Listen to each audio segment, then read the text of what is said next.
Hi guys! So ever since I received my original Moxie products earlier this year, I've been raving about them. I've talked about them on Twitter, Facebook, and of course, on my channel. I love this twist out so much. That's why I'm telling y'all. Y'all probably thinking I'm exaggerating about the awesomeness of original Moxie, but I'm not. I love this stuff. Let me calm down. But I'm just saying, you guys, I love this line. I cannot stop raving about it. I know you guys are probably like, we get the point, shut up. But love it. I just love it to death. They are awesome. And recently I had the pleasure of hanging out with Rachel at the original Moxie headquarters, where I got to ask her a few questions about her brand and also see how my favorite product, which is hair bling, is made. I hope you enjoy this interview.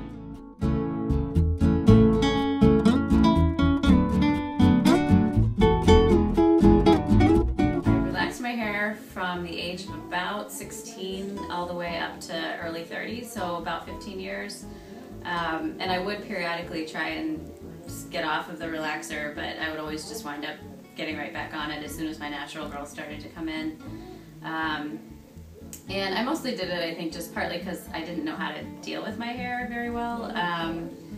They didn't have great products when I was in high school. Like, everybody was really excited when Mousse came out. That was like the big innovation, and that was awesome.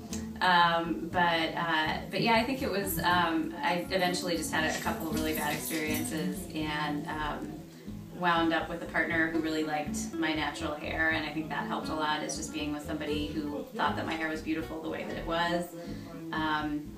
Also, when I went to graduate school at Morgan State, there were a lot of gorgeous women there who were wearing their hair natural, and nobody commented on my hair. That was like the first place that I was where I felt accepted, and it was like no big deal that I had curly hair and that I would wear it straight one day and curly the next day. It was just not commented upon, which I thought was amazing.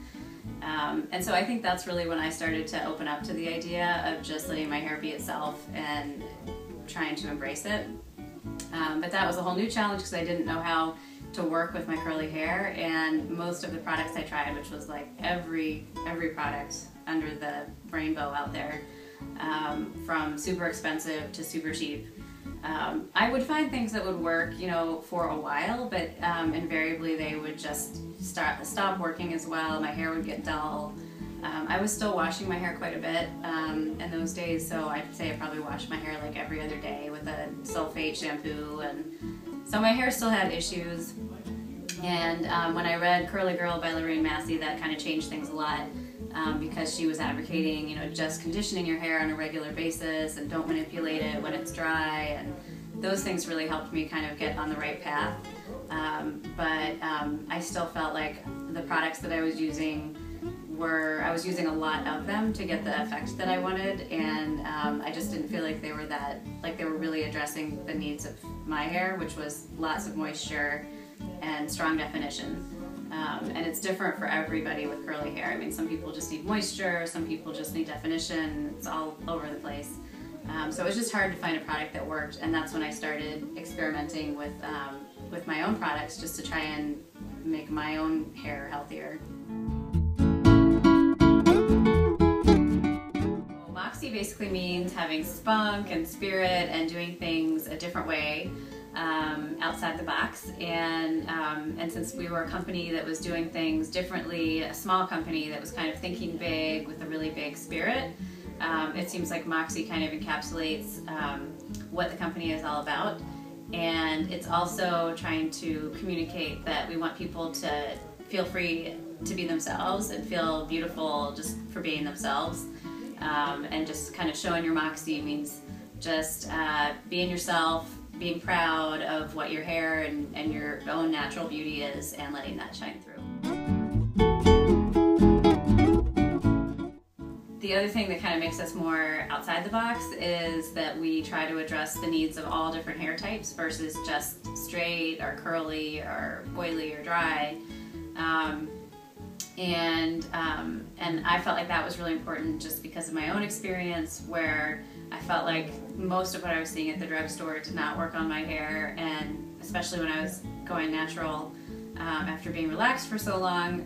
Most of the products I was buying were in the black hair care section, and it just seems silly to me that it should be separated by race when it's really about hair type.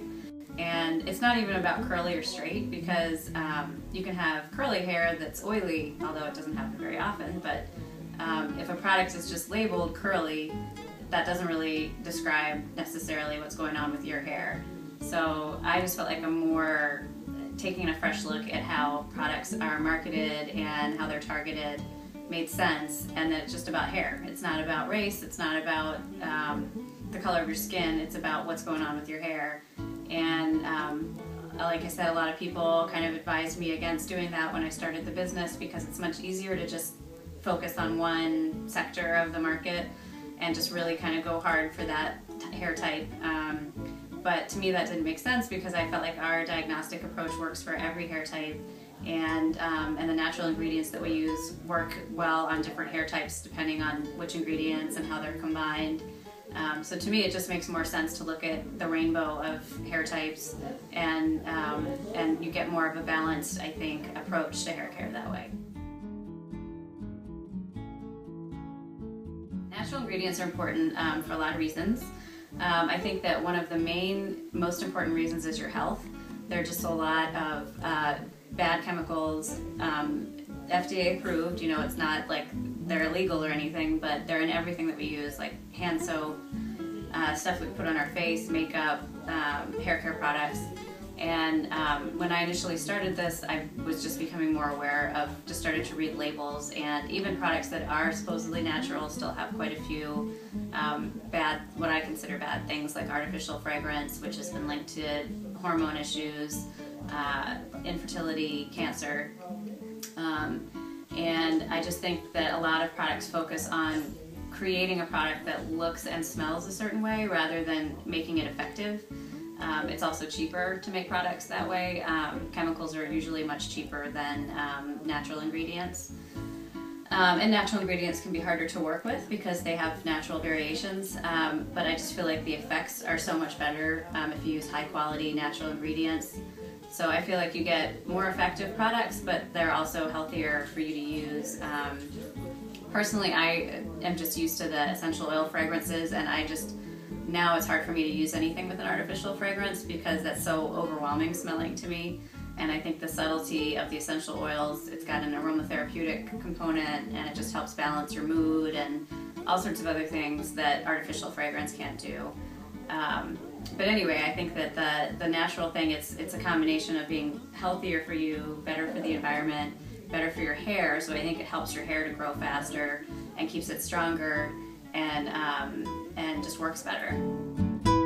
To see how hair bling is created and to hear about some Christmas specials that Rachel has on originalmoxie.com, check out part 2 of this interview.